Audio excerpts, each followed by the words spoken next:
Bien, mis amados, la semana anterior nosotros dimos inicio a esta serie en el libro en la carta a Colosenses llamada Cristo el único suficiente, ¿sí?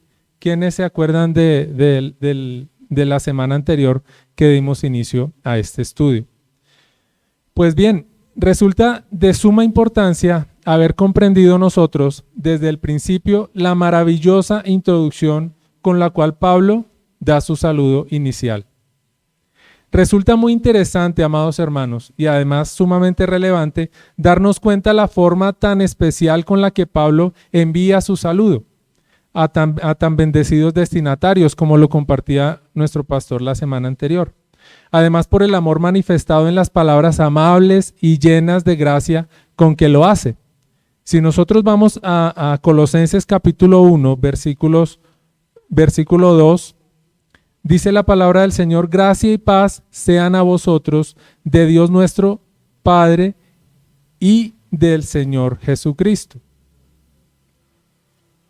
Para dicho momento, amados, un mensaje, una carta o una misiva siempre llevaba un saludo inicial.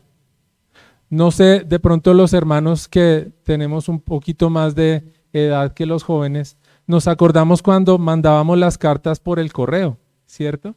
Entonces uno por lo menos ponía la fecha, ¿cierto? Y decía, dirigido a fulano de tal, buenos días, buenas tardes, buenas noches, ¿cierto? Entonces, ese saludo tenía un propósito y era presentarse a esa persona, saber quién era el que dirigía esa misiva, ¿cierto? Muy parecido a los mensajes actuales, ¿cierto que sí? Muy parecido, muy parecido. Esos mensajes actuales de correo electrónico, de WhatsApp o WhatsApp como dicen algunos, Telegram, ¿cierto? Que distantes a eso están colmados de emojis, de mensajes de voz, de videos, de ¿qué más? Ayúdenme, stickers, en fin, cantidad de cosas que son todo menos un saludo amable, cordial y especial, ¿cierto? En ocasiones solo le escriben a uno lo que necesita y ya, ni siquiera un buenos días, unas buenas tardes, buenas noches. Y eso es en el mejor de los escenarios, cuando no nos dejan en visto, ¿cierto que sí? Entonces, son las maravillas de la comunicación. Gloria al Señor por la comunicación. Lo que pasa es que necesitamos utilizarla tal vez de una mejor manera. Amén. Bien, mis amados, con esta pequeña introducción quiero invitarles a lo que continúa y es la carta de Pablo a los Colosenses, capítulo 1, versículos 3 al 8.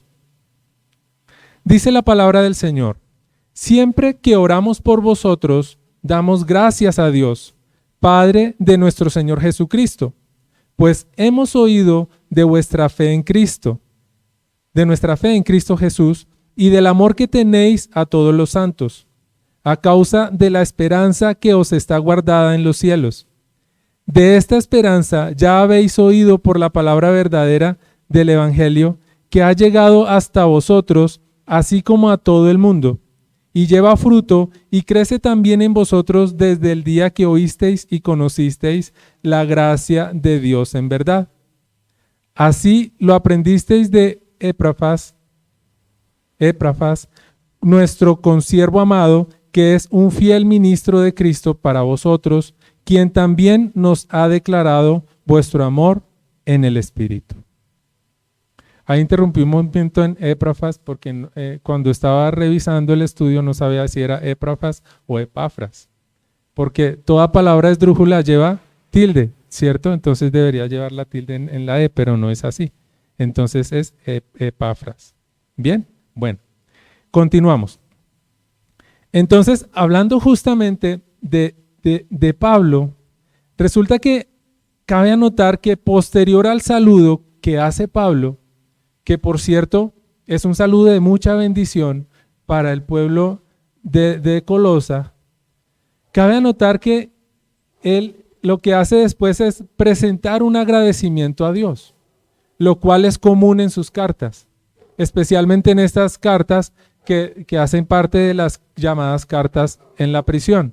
¿cierto? Como Efesios, Filemón también. Vamos a ir por un instante a Efesios capítulo 1, versículos 1 al 3. Dice la palabra del Señor: Pablo, apóstol de Jesucristo, por la voluntad de Dios, a los santos y fieles en Cristo Jesús que están en Éfeso. Gracia y paz a vosotros de parte de Dios, nuestro Padre, y del Señor Jesucristo. Y dice el versículo 3, bendito sea el Dios y Padre de nuestro Señor Jesucristo, que nos bendijo con toda bendición espiritual en los lugares celestiales en Cristo. Entonces démonos cuenta como después de que hace el saludo, agradece a Dios, presenta ese saludo delante de Dios. Y si vamos a Filemón capítulo 1, Filemón del 1 al 5, dice: Pablo, prisionero de Jesucristo, y el hermano Timoteo, al amado Filemón, colaborador nuestro, a la amada hermana Apia, a Arquipo, nuestro compañero de milicia, y a la iglesia que está en su casa. Versículo 3, gracia y paz a vosotros, de Dios nuestro Padre y del Señor Jesucristo. Doy gracias a mi Dios, haciendo siempre memoria de ti en mis oraciones, porque oigo del amor y de la fe que tienes hacia el Señor Jesús para con todos los santos. Entonces démonos cuenta como Pablo hace su saludo, pero posterior a eso presenta un agradecimiento a Dios. Eso se llama acción de gracias, ¿cierto? Entonces nosotros normalmente o cotidianamente conocemos el Día de Acción de Gracias y es el día que celebramos en la iglesia, ¿sí? Y muchas veces lo dejamos hasta ahí, porque damos por hecho, damos por normal, damos por natural, como dicen, damos por paisaje, todas las cosas que ocurren cotidianamente en nuestra vida. Y se nos olvida dar gracias a Dios. En cada carta vemos que Pablo agradece a Dios por diferentes motivos. Y aquí en Colosenses cabe anotar cómo en el versículo 5, quiero invitarles al versículo 5, dice la palabra del Señor: a causa de la esperanza que os está guardada en los cielos, de esta esperanza ya habéis oído por la palabra verdadera del Evangelio. Ahí hay una palabra que se repite, ¿verdad? ¿Cuál será esa palabra? ¿A causa de qué? De la esperanza. Entonces, Pablo en el versículo 5 expresa lo que propicia su agradecimiento.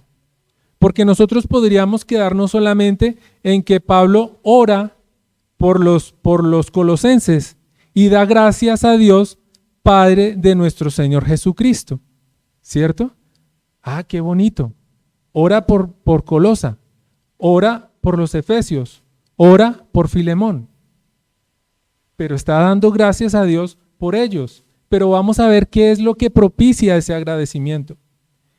Y dice la palabra del Señor: a causa de la esperanza que os está guardada en los cielos. De esta esperanza ya habéis oído por la palabra verdadera del Evangelio. Lo cual quiere decir que lo que propicia ese agradecimiento a Dios que Pablo expresa hacia los colosenses no es más que el mismo Evangelio de Jesucristo en aquella iglesia, desarrollándose en esa iglesia. Por lo anterior, he llamado a este mensaje efectos de la palabra verdadera del Evangelio. Porque nosotros podríamos quedarnos solamente en el saludo, pero no darle cuerpo al mensaje, ¿cierto? Entonces podemos escribir la carta muy bonita, pero resulta que la persona que lo lee no tiene ni idea por qué la está leyendo, ¿cierto? Entonces yo le escribía a mi novia en ese momento, hoy día a mi esposa, gracias a mi Señor Jesucristo, ¿cierto? Yo le escribía unos mensajes muy bonitos y si ella se acuerda todavía, yo creo que sí, porque tiene muy buena memoria, gracias al Señor. Yo le mandaba por fax, ¿sí? En esa época estoy hablando por fax, calcule, se me cayó la cédula. ¿Cierto? Estamos hablando del año 1998. Como dice mi hijo, ¿tú qué hacías en 1900, papá? ¿Sí? Entonces, si nos damos cuenta, el apóstol Pablo le va dando un cuerpo y un sentido a su mensaje, que pues lo vamos a ver en los próximos mensajes porque esto es una serie. Pero en este momento está agradeciendo a Dios por el evangelio representado en los hermanos de Colosa. El evangelio en desarrollo en los hermanos de Colosa. Entonces vamos a mirar un poquito más adelante cuáles son esos efectos, porque si bien es cierto, estamos frente a la introducción de la carta en la que se manifiesta su motivo de oración y agradecimiento, el de Pablo por supuesto, esto ocurre gracias a la maravillosa obra del evangelio de Jesucristo en la vida de los creyentes en Colosa.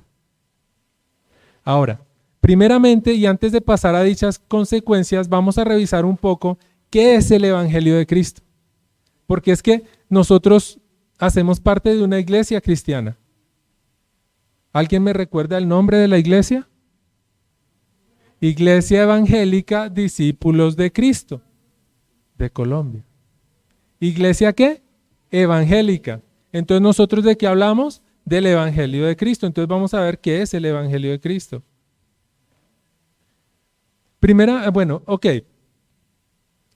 Evangelio en el sentido literal significa buenas nuevas, ¿cierto que sí? Evangelio significa buenas nuevas. Pero Romanos en el capítulo 1, versículos 16 y 17, lo define como poder de Dios. Entonces quiero invitarles a la carta a los Romanos, capítulo 1, versículos 16 y 17. Dice la palabra del Señor: no me avergüenzo del Evangelio, porque es poder de Dios para salvación de todo aquel que cree, del judío primeramente y también del griego, pues en el Evangelio la justicia de Dios se revela por fe y para fe, como está escrito, mas el justo por la fe vivirá. Entonces, ¿qué dice esa primera frase? No me avergüenzo del Evangelio porque es poder de Dios. Entonces, el Evangelio es poder de Dios. Y esto es ratificado en la primera carta a los Corintios, capítulo 1, versículo 18, donde además la define como locura. ¿Para quiénes? Para quienes no la quieren aceptar, para quienes no quieren aceptar el Evangelio. Dice primera a los Corintios, capítulo 1, versículo 18, porque la palabra de la cruz es locura a los que se pierden, pero a los que se salvan, esto es, a nosotros, es poder de Dios. Por lo tanto, hay personas que, no sé si te han dicho, ¿está loco? Sí, estoy loco. Porque el Evangelio es locura. ¿Para quiénes? Para los que se pierden. Pero para nosotros, los que confiamos en el Señor, los que creemos en el Señor, los que creemos en ese Evangelio, es poder de Dios. Amén. Entonces miren qué diferencia tan grande de escenarios. Ahora, si nosotros vamos a la primera carta a los Corintios, capítulo 15, versículos 1 al 4, Pablo declara y describe el Evangelio de Jesucristo de una manera maravillosa. Dice la palabra del Señor: además os declaro, hermanos, capítulo 15, versículos 1 al 4 de primera a los Corintios. Además os declaro, hermanos, el evangelio que os he predicado, el cual también recibisteis, en el cual también perseveráis, por el cual asimismo, si retenéis la palabra que os he predicado, sois salvos, si no creéis en vano. Primeramente os he enseñado lo que asimismo recibí. ¿Qué recibió Pablo?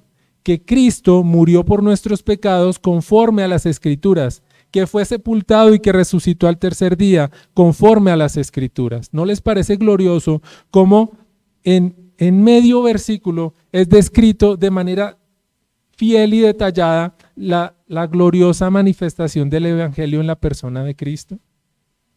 Porque dice que Cristo murió por nuestros pecados, pero Él no quedó muerto. Conforme a las Escrituras, que fue sepultado y resucitó al tercer día conforme a las Escrituras. Y es enfático Pablo en decir conforme a las Escrituras, no conforme a mi opinión, dice Pablo. No es conforme a mi opinión, es conforme a ¿qué? A las Escrituras. De aquí la importancia que tiene el Evangelio para Pablo. Tanto que era lo único de lo cual él podía gloriarse. Él no se gloriaba de otra cosa que no fuera el evangelio. Y eso lo podemos ver en Gálatas capítulo 6, versículo 14. Dice la palabra del Señor. Gálatas capítulo 6, versículo 14. Pero lejos esté de mí gloriarme, sino en la cruz de nuestro Señor Jesucristo, por quien el mundo ha sido crucificado para mí y yo para el mundo. Cuando cantábamos la segunda canción del tiempo de Evangelio cantado hoy, decía que Él se llevó, ¿qué? Mi castigo, ¿cierto? Y su herencia me entregó, ¿sí? Eso es. Él se ha llevado mi castigo y Él me ha dado su herencia. ¿Pero por quién? Por la cruz. ¿A través de qué? De la cruz. Cristo pasó por la cruz por nuestros pecados para darnos vida eterna. En primera instancia, si nosotros vamos al versículo 3 de la lectura en Colosenses, podemos darnos cuenta que Pablo muestra la relación de Jesucristo y el Padre al referirse: siempre que oramos por vosotros, damos gracias a Dios, Padre de nuestro Señor Jesucristo. Él reconoce que aunque Dios y el Hijo uno son, Jesús se convirtió en un siervo, reconociendo a Dios como su Padre, recordándolo por supuesto en la oración de Jesús del Padre Nuestro. Padre nuestro que estás en los cielos. Eso está en Mateo capítulo 6, versículo 9, si alguien quiere profundizar un poquito en el estudio. Comprendiendo que lo anterior era el verdadero motivo de gratitud para Pablo, ¿ya entendimos cuál era el verdadero motivo de gratitud para Pablo? ¿Será que los colosenses eran muy amables y ese era su motivo de gratitud? ¿O será que qué pasaba con los colosenses? ¿Que evidenciaban qué? El evangelio de verdad en su vida. Y ese es el verdadero motivo de gratitud para Pablo, dando la gloria a Dios siempre. Vamos a ir ahora, hermanos, enumerando cada uno de los efectos de este evangelio de verdad. Y para eso quiero ir al versículo 4, porque nosotros ya vimos en el versículo 3 que Pablo expresa su agradecimiento a Dios, ¿cierto? Y dice que ora cuando ora por los colosenses, da gracias a Dios. Ahora vamos al versículo 4. Dice la palabra del Señor: pues hemos oído de vuestra fe, ¿en quién? En Cristo Jesús, y del amor que tenéis a todos los santos. Pues hemos oído de vuestra fe en Cristo Jesús, y del amor que tenéis a todos los santos. En pocas palabras, amados hermanos, Pablo da gracias a Dios porque creen, porque el pueblo de Colosa cree en las buenas nuevas que son Jesucristo. Porque hay quienes oyen o han oído de Jesucristo, pero no creen. Por lo tanto, ese primer efecto se llama la fe. Pero no la fe que nosotros conocemos cotidianamente, ¿cierto? No, es que hermano, es que yo le tengo fe. ¿Se han escuchado esa expresión? Uy, es que yo me unto esta cremita porque le tengo una fe. ¿Cierto? ¿La escuchamos cotidianamente? Pero aquí Pablo está expresando de la fe en Cristo Jesús. Y esa fe no solamente en creer en Cristo Jesús, sino es la fe como la historia de la salvación. Es la fe como el evangelio en sí, porque es nuestra fe. La fe de los colosenses es la misma fe que hoy nosotros estamos desarrollando en nuestra vida, que es la fe en Cristo Jesús. Ahora, si nosotros vamos a Romanos capítulo 10, versículos 16 y 17, dice la palabra del Señor: pero no todos obedecieron al evangelio. Pues Isaías dice: Señor, ¿quién ha creído a nuestro anuncio? Así que la fe es por el oír y el oír por la palabra de Dios. Por lo tanto, la pregunta es, ¿qué es fe? ¿Qué significa creer? ¿Será que creer y fe están relacionados? Hay una definición de fe que todos conocemos, por lo menos todos los que hemos leído la Biblia, ¿cierto? Y esa está descrita en la carta a los Hebreos, capítulo 11, versículo 1. Dice la palabra del Señor: es pues la fe, la certeza de lo que se espera, la convicción de lo que no se ve. En pocas palabras, la fe no es un anhelo. La fe tampoco es una premonición. La fe es una confianza absoluta. Dice la palabra del Señor, la fe es la certeza de lo que se espera. Usted puede que no la haya recibido todavía, pero tiene la certeza de que lo va a recibir, ¿cierto, mi hermano? Recibió su grado en días pasados. Dios le bendiga, amado. Gloria al Señor. Él tenía la certeza de que iba a recibir su grado. ¿Por qué? No por él, sino porque el Señor le dio ese don de persistir en su proceso educativo para lograr ese objetivo, y doy gloria a Dios por eso. Porque Él no se glorifica a sí mismo, Él da gloria a Dios por su proceso de estudio. Y estoy seguro que el Señor seguirá abriendo puertas para bendecir su vida. Doy gracias a Dios. Entonces, la fe es eso, es certeza, es convicción. ¿Cuántas personas hay en el mundo sin ningún tipo de certeza de su vida? Ni siquiera de qué va a ser. Y nosotros tenemos la certeza del Evangelio, la certeza más gloriosa que puede tener una persona en su vida. Entonces decíamos que la fe es confianza absoluta, es tener la confianza de que sucederá de esa forma, de que se sucederá conforme a la voluntad de Dios. Ahí es donde queremos persistir, que no es que sucederá a mi modo y a mi manera. Entonces no sé si lo hayan escuchado, que tú lo piensas y lo visualizas y así va a ser. No, mis amados, es conforme a la voluntad de Dios. Ahora, el Señor nos ha dado el enorme privilegio de poder nosotros tener metas, tener anhelos, presentar objetivos, ¿cierto? Unos alcanzables, otros no tantos, pero siempre dentro de la voluntad de Dios. Entonces, esa es la invitación que hoy quiero hacerles, mis amados, que todos esos deseos, anhelos que hay en el corazón, los pongamos delante de la presencia del Señor, para que el Señor haga su voluntad en nuestra vida.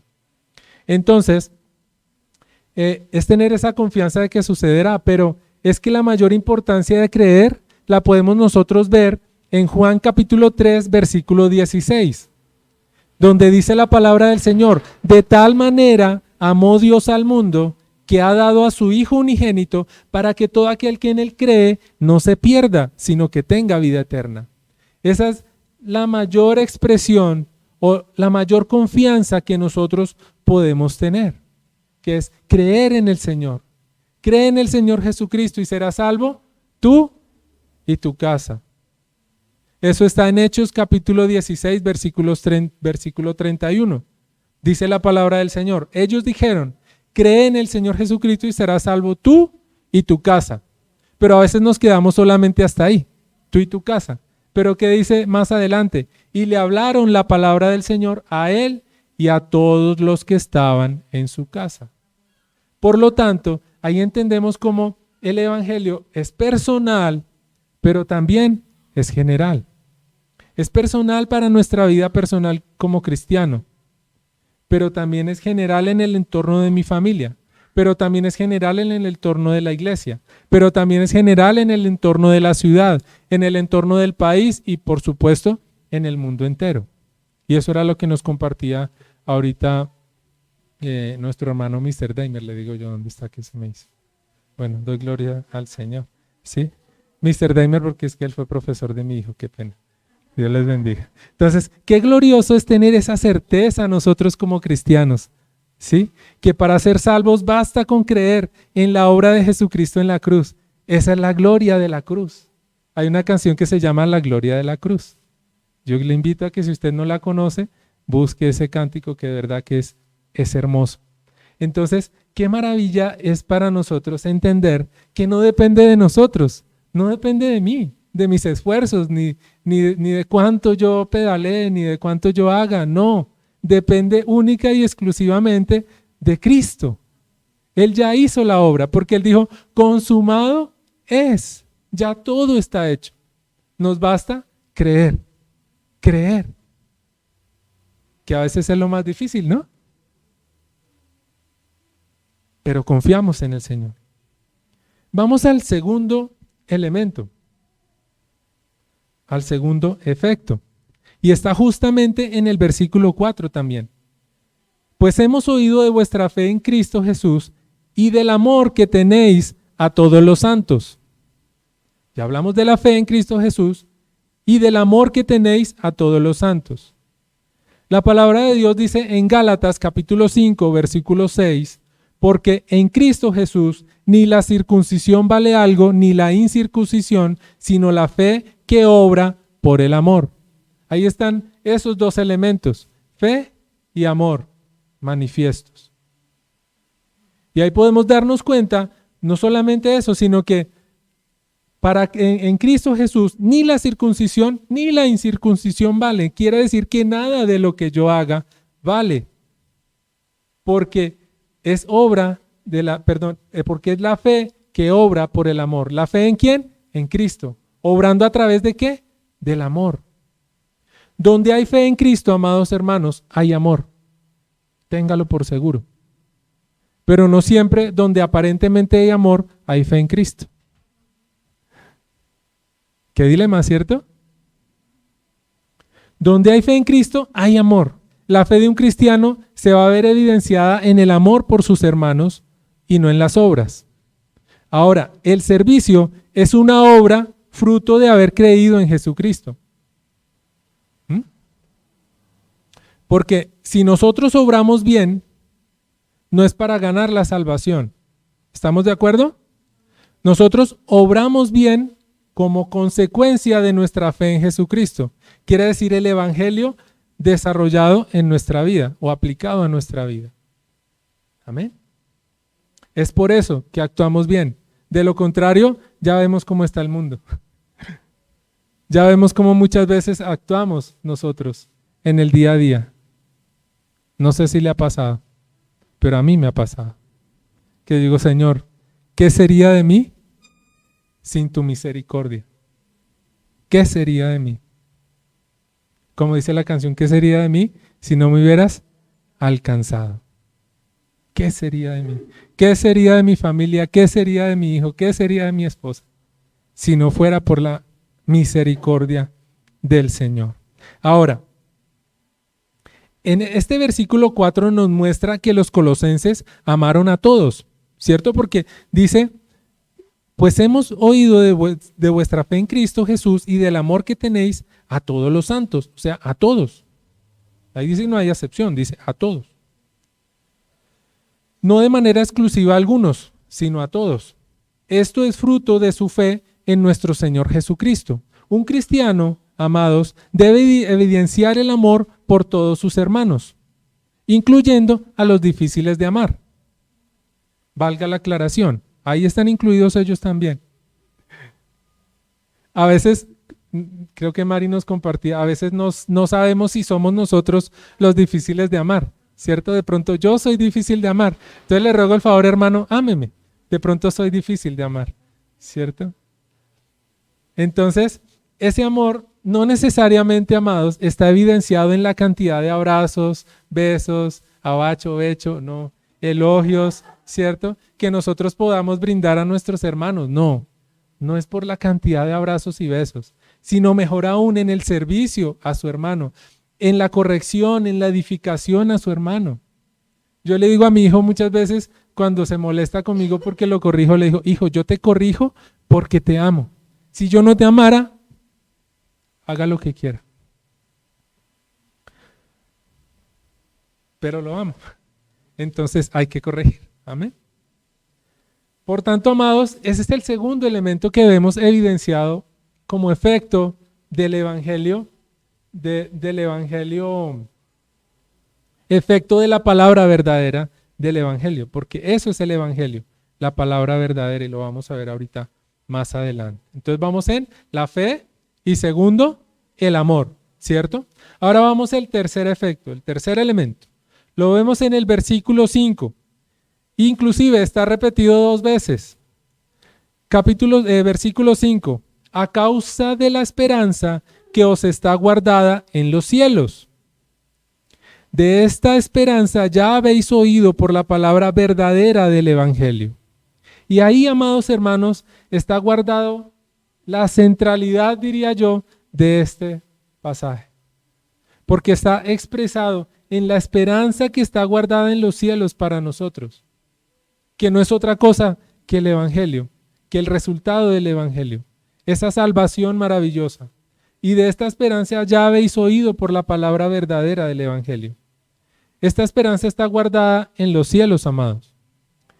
En este versículo se encuentra evidenciado toda la verdad de la obra de Cristo en la cruz, el Evangelio de Jesucristo.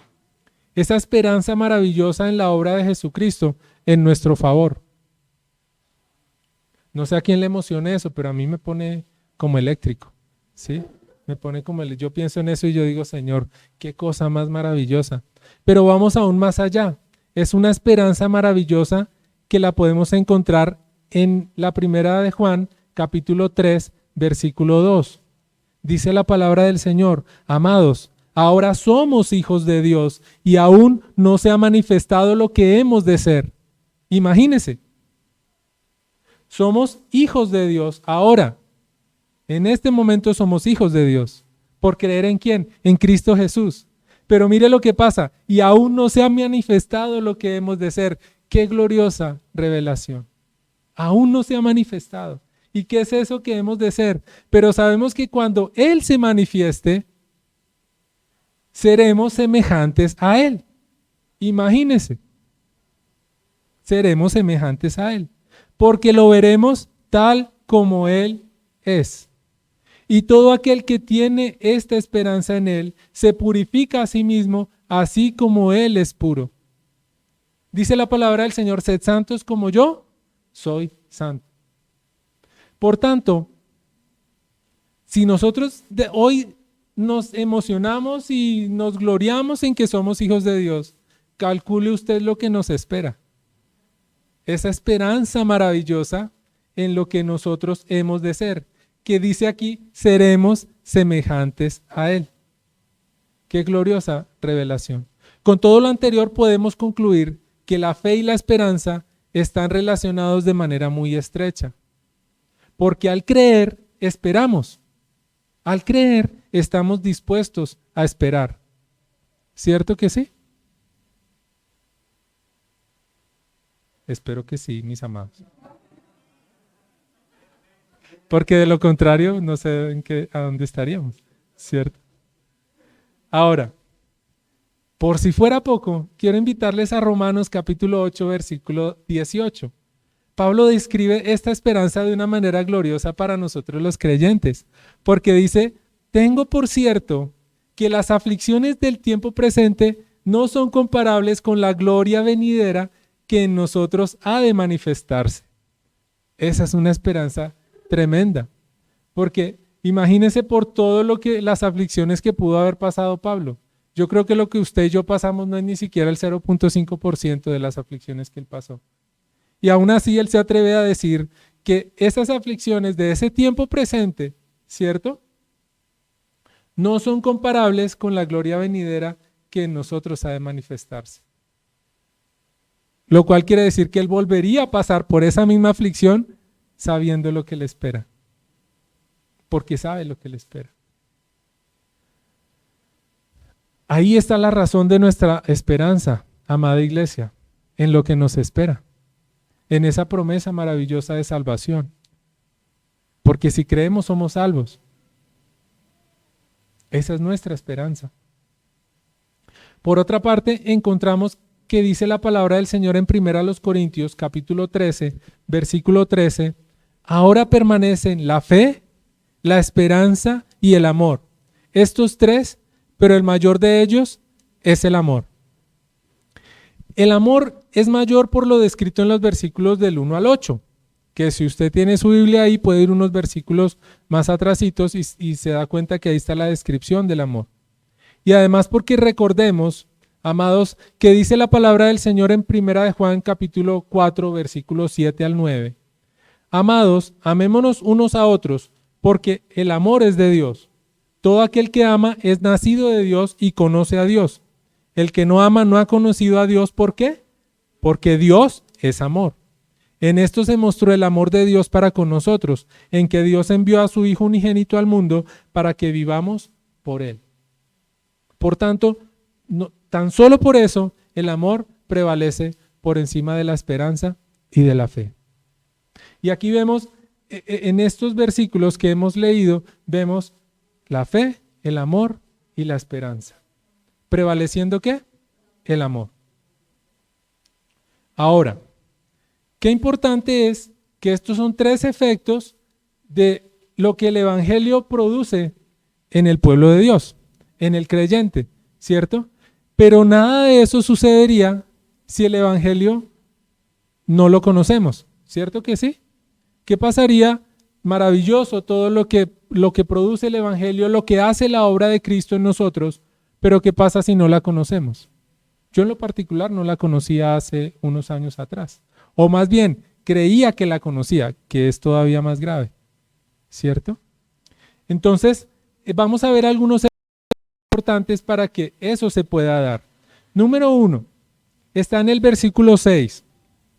Dice la palabra del Señor, versículo 6, que ha llegado hasta vosotros, así como a todo el mundo, y lleva fruto y crece también en vosotros desde el día que oísteis y conocisteis la gracia de Dios en verdad.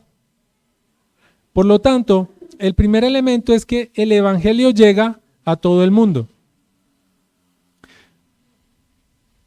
El verdadero Evangelio no es una moda, tampoco es una tendencia internacional humana. No es el artista de más renombre del momento. El Evangelio es para llevar a todo el mundo sin adiciones ni modificaciones. El Evangelio no es una moda. Tampoco el Evangelio está de moda. Porque si el Evangelio estuviera de moda, ¿cuántas personas recibirían el Evangelio tan solo por estar a la moda? ¿Cierto que sí? Pero el Evangelio va más allá de eso. Es necesario llevarlo a todo el mundo. Y dice aquí la palabra del Señor que ha llegado hasta vosotros. ¿A quiénes? A los colosenses. Pero ¿qué tal si en lugar de vosotros los colosenses nos ponemos nosotros, Iglesia Evangélica Discípulos de Cristo de Colombia? Porque el Evangelio ha llegado a nosotros, amén. Pero también ha llegado ¿a dónde? A todo el mundo. Por lo tanto, el Evangelio llega a todo el mundo. Es necesario que llegue a todo el mundo. En Romanos capítulo 1, versículo 8, dice la palabra del Señor: primeramente doy gracias a mi Dios mediante Jesucristo con respecto a todos vosotros, de que vuestra fe se divulga por todo el mundo. Imagínense lo que el mundo significaba en ese momento. Todo el mundo era una porción de tierra, nada más, todo el mundo conocido. Pero también en 1 Tesalonicenses capítulo 1, versículos 6 al 8, dice: y vosotros vinisteis a ser imitadores de nosotros y del Señor, recibiendo la palabra en medio de gran tribulación, con gozo del Espíritu Santo, de tal manera que habéis sido ejemplo a todos los de Macedonia y de Acaya que han creído, porque partiendo de vosotros ha sido divulgada la palabra del Señor, no solo en Macedonia y Acaya, sino que también en todo lugar vuestra fe en Dios se ha extendido, de modo que nosotros no tenemos necesidad de hablar nada. ¿Hasta dónde se ha extendido esa fe? A todo lugar. Y cuando dice a todo lugar, quiere decir a todo lugar, porque la palabra de Dios es absoluta. Cuando dice nada o nadie, es nadie. Cuando dice todo o todos, es todos. Por cuanto todos pecaron, están destituidos de la gloria de Dios. ¿Cuántos pecaron? Todos. Ahí dice algunos, no, todos. Entonces, es importante para nosotros entender ese elemento. Número uno, que el Evangelio llega a todo el mundo. Pero vamos a ver de qué forma es que llega a todo el mundo. Porque el Evangelio tiene otro elemento, y es que el Evangelio da fruto y crece. Y lo podemos ver también en el versículo 6. Habíamos llegado hasta que ha llegado hasta vosotros, así como a todo el mundo. Y lleva fruto y crece también en vosotros, desde el día que oísteis y conocisteis la gracia de Dios en verdad. Ese evangelio da fruto y crece desde el día en que ¿qué? En que oísteis y conocisteis la gracia de Dios en verdad. El evangelio vive no solo en el corazón de cada creyente, sino que la misma palabra de Dios es viva y es eficaz. Como dice Hebreos capítulo 4, versículos 12. Dice, porque la palabra de Dios es viva y eficaz y más cortante que toda espada de dos filos y penetra hasta partir el alma y el espíritu, las coyunturas y los tuétanos y discierne los pensamientos y las intenciones del corazón. Eso dice de la palabra del Señor. La palabra del Señor no es un libro muerto que usted abre y cierra a su antojo cuando la abre y la cierra. Porque a veces nos hace falta mucho abrir la palabra del Señor.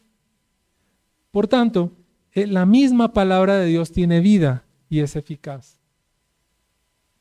Isaías capítulo 55, versículo 10 dice, porque como desciende de los cielos la lluvia y la nieve, y no vuelve allá, sino que riega la tierra y la hace germinar y producir, y da semilla al que siembra y pan al que come, así será mi palabra que sale de mi boca. No volverá a mí vacía, sino que hará lo que yo quiero y será prosperada en aquello para que la envíe. Para que la envíe. ¿Hará lo que qué? Lo que quién quiere. Dios. No lo que yo quiero, sino lo que quiere Dios. Entonces, démonos cuenta cómo el evangelio mismo, la palabra misma en sí, da fruto y crece.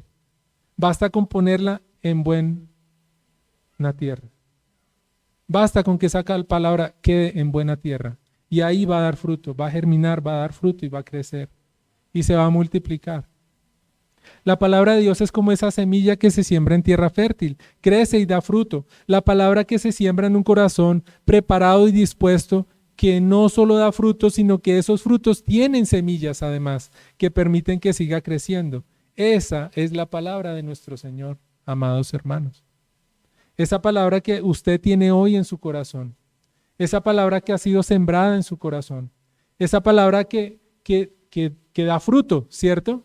Pero ese fruto, dentro del fruto hay ¿qué? Semillas que van a seguir dando fruto.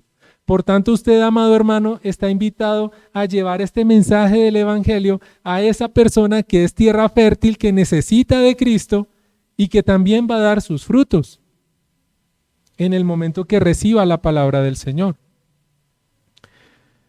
En Hechos capítulo 12, versículo 24, dice, pero la palabra del Señor, ¿qué pasaba? Crecía y se multiplicaba. Y Bernabé y Saulo, cumplido su servicio, volvieron a Jerusalén, llevando también consigo a Juan, el que tenía por sobrenombre Marcos. Entonces, ¿qué dice ese primer versículo del 24?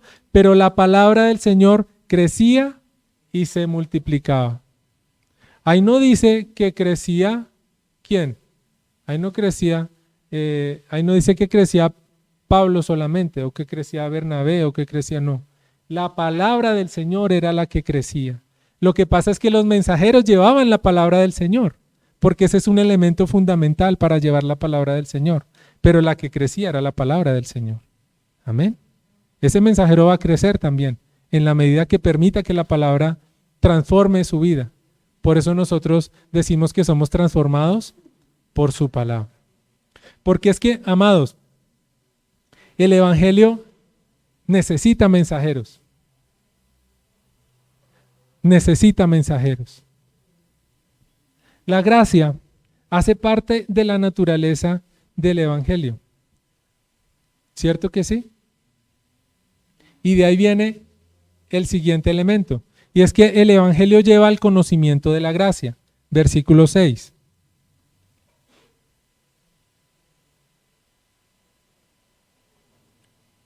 ¿Qué se me hizo el versículo 6? Dice, que ha llegado hasta vosotros así como a todo el mundo, y lleva fruto y crece también en vosotros desde el día que oísteis y conocisteis la gracia de Dios en verdad. ese día que conocisteis la gracia de Dios en verdad, ese día fue en el que llegó el Evangelio a tu vida. Ese día es el día de la salvación.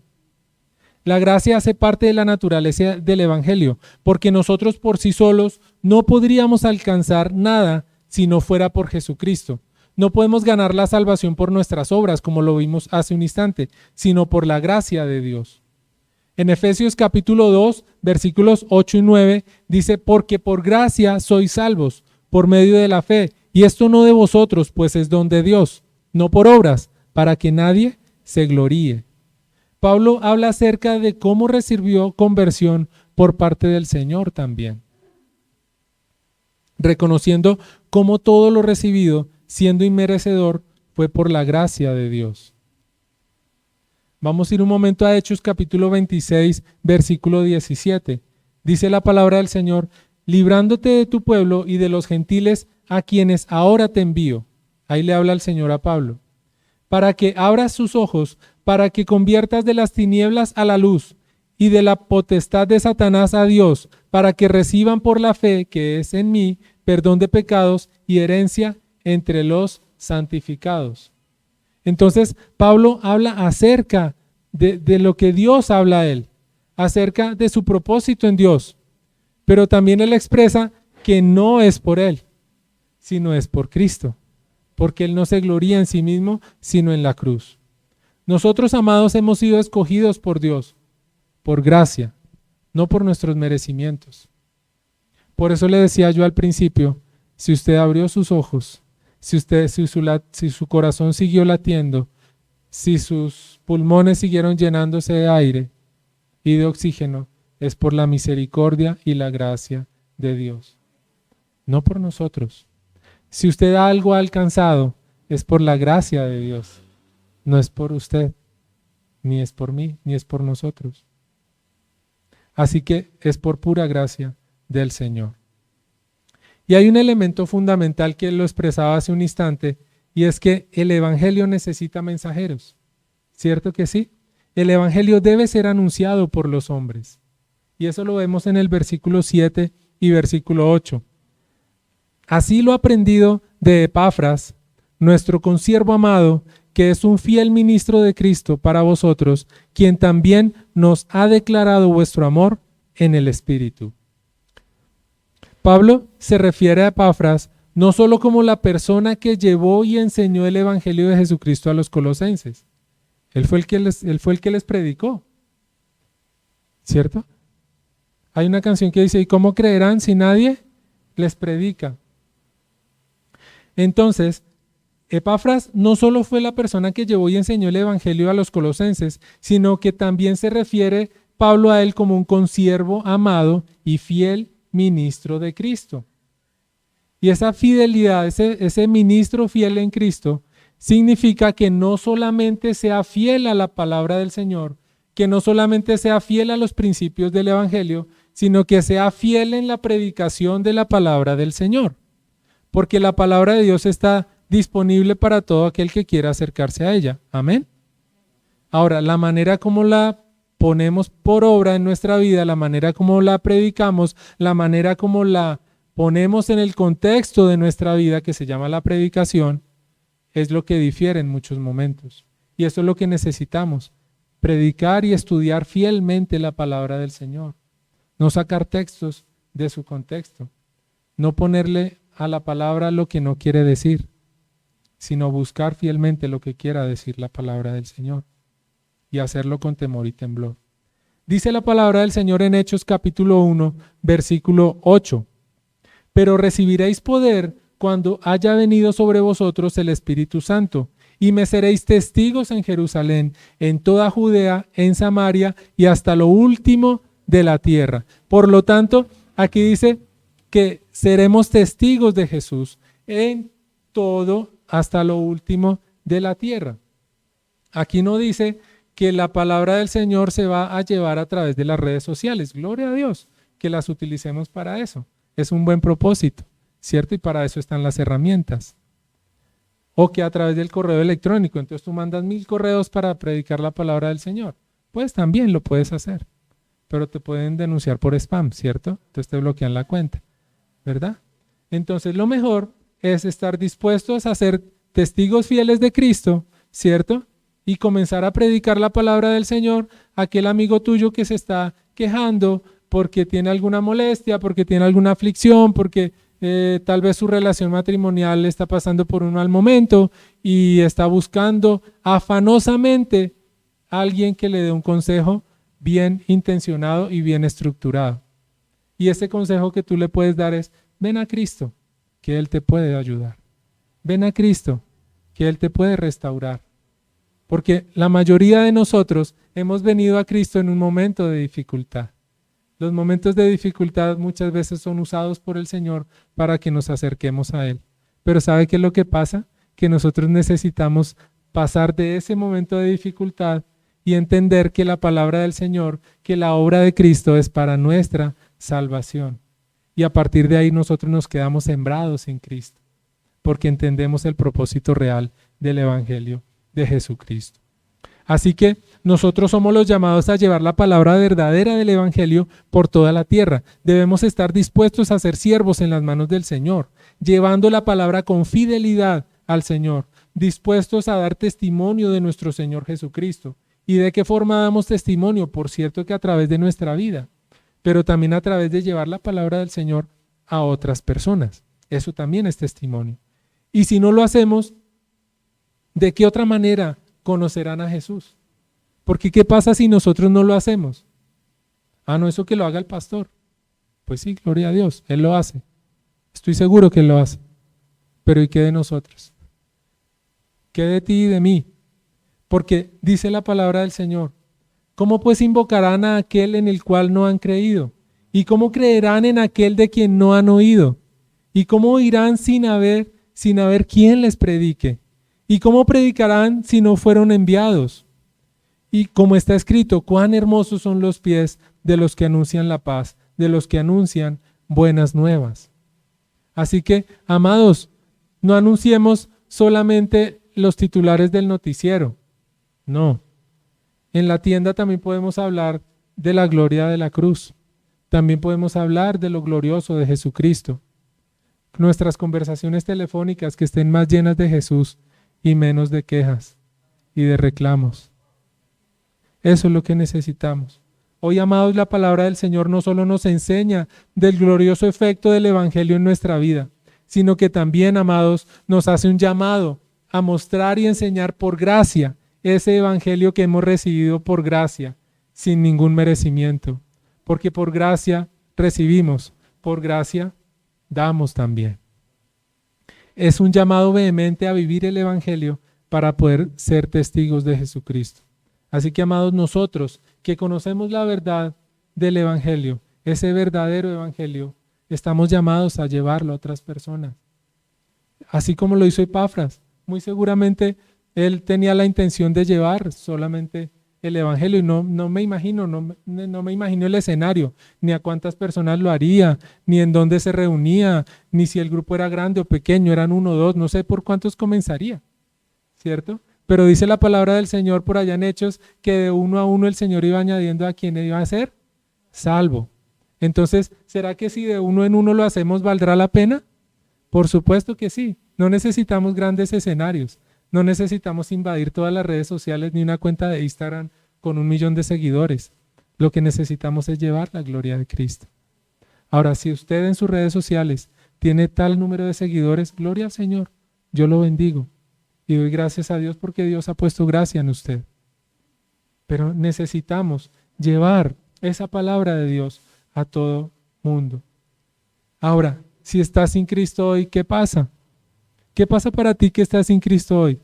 Pues Él hace un llamado también a estar en el Señor, a vivir en Cristo. Así como lo recibieron los colosenses, así como ese día recibieron de Epafras un mensaje del Señor. A partir de ese día estoy seguro que su vida no fue la misma. Estoy completamente seguro. A pesar de todas las influencias de otras predicaciones, ¿cierto? Porque lo veremos más adelante en el contexto en el que estaban, pero muy seguramente su vida fue diferente. Por tanto, Es un llamado particular a acercarte al arrepentimiento y fe y buscar en su palabra de verdad, porque buscamos en otros libros, ¿cierto? Entonces queremos ser buenos padres hoy, no sé qué, ¿cierto? Pero recuerdo mucho ese momento cuando le dije a mi esposa, si queremos ser buenos padres necesitamos de Dios. Necesitamos de Jesucristo para poder criar como corresponde. ¿Nos podremos equivocar? Sí, porque no somos infalibles, pero necesitamos de Cristo. Y después de ese momento, les contaré la historia más adelante. Hoy me tienen acá, compartiendo la palabra del Señor. ¿Yo qué me iba a imaginar? Que por solamente pedirle al Señor que me enseñara cómo criar a mi hijo me iba a dar semejante privilegio, que es compartir la palabra de Dios. Por último, amados, vemos expresado en este texto la gloriosa representación de la Trinidad. No sé si usted se dio cuenta. Vaya al versículo 3 y después de ir al versículo 3, vaya al versículo 8. Versículo 3 dice la palabra del Señor: siempre que oramos por vosotros, damos gracias a Dios, Padre de nuestro Señor Jesucristo, ¿cierto? Dios expresado como Padre y como nuestro Señor Jesucristo. Y el versículo 8, ¿qué dice? Quien también nos ha declarado, ¿quién? Epafras, ¿cierto? Vuestro amor en el Espíritu. ¿En el Espíritu de quién? ¿De Epafras? No, en el Espíritu Santo. Entonces mire cómo en 6 versículos está expresada también la gloriosa Trinidad de nuestro Señor. Así que, amados, bendigo al Señor por el enorme privilegio que nos da a usted y a mí de podernos acercar confiadamente al trono de la gracia, de poder recibir de gracia, porque usted y yo recibimos de gracia. No merecíamos absolutamente nada.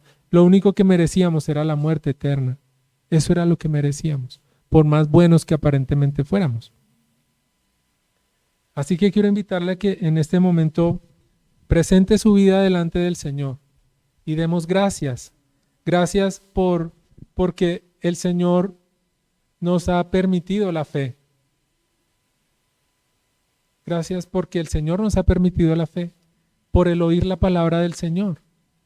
Gracias porque a través de esa palabra del Señor podemos expresar amor, pero del amor que proviene de Dios, que es ese amor inagotable. Y además gracias por la esperanza gloriosa de nuestra salvación y de la vida eterna. Padre, gracias te damos, Señor. Gracias por tu misericordia. Gracias, Padre, por tu amor inagotable, Señor. Gracias por esa gracia que nos ha permitido acercarnos a ti, Señor. Gracias porque tú nos has llamado, Señor. Gracias porque tú nos has elegido, Señor. Gracias porque nosotros inmerecedores somos, Dios de los cielos. Pero gracias a la muerte de nuestro Señor Jesucristo, gracias a que fue sepultado y resucitó al tercer día entre los muertos, Señor.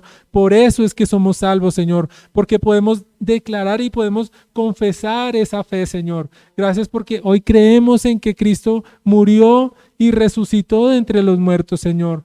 Y esa confianza, esa fe en nuestro Señor Jesucristo es la que nos hace salvos, no nuestras obras, no lo que somos, no nuestra profesión, no lo que hayamos alcanzado materialmente, Señor, sino solo la obra de Cristo Jesús, porque Cristo es suficiente, porque Jesucristo basta, Señor, porque solo tú eres el poderoso, el grande y el maravilloso, Señor, porque si de algo hemos de gloriarnos es de la gloriosa manifestación de tu gracia, mi Señor. Si de algo nosotros hemos de gloriarnos es de eso, Padre Celestial. Por tanto, hoy te bendecimos, Dios amado, y te pedimos en el nombre de Jesús de Nazaret que tú nos permitas, Señor, llegar a todo el mundo con tu palabra, Señor, llegar a toda nación que necesite tu palabra de la palabra del Señor, como orábamos en el intermedio, Señor. Oramos porque todas las naciones conozcan la palabra del Señor, conozcan el evangelio de Cristo, y porque los gobernantes también sean convertidos a ti, Señor, sean temerosos de ti, Dios de los cielos,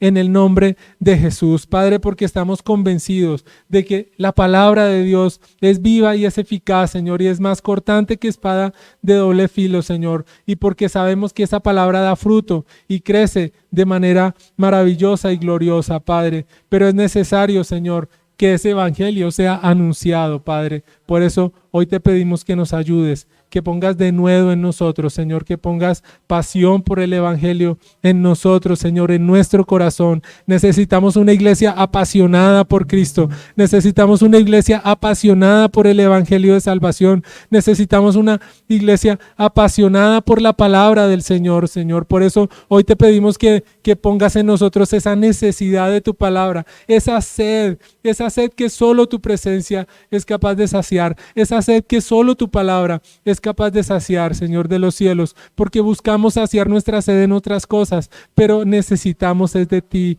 necesitamos de esa agua viva, Señor, necesitamos de ti, Padre de los cielos, en el nombre de Jesús. Por eso, Dios mío, ayúdanos, Dios, ten misericordia, por favor, de cada uno de nosotros. Gracias por la misericordia de hoy, Señor, pero también gracias por la misericordia de mañana y de cada día que tú nos tengas con vida en este mundo, Señor. Y si hemos de partir, Dios de los cielos, te pedimos en el nombre de Jesús que nos des la maravillosa oportunidad de partir con Cristo Jesús y gozar de esa esperanza maravillosa de nuestra vida eterna, Señor, de compartir esa vida eterna con Cristo Jesús. Padre, a ti damos toda la gloria y toda la honra, mi Señor, en el nombre poderoso de nuestro Señor Jesucristo.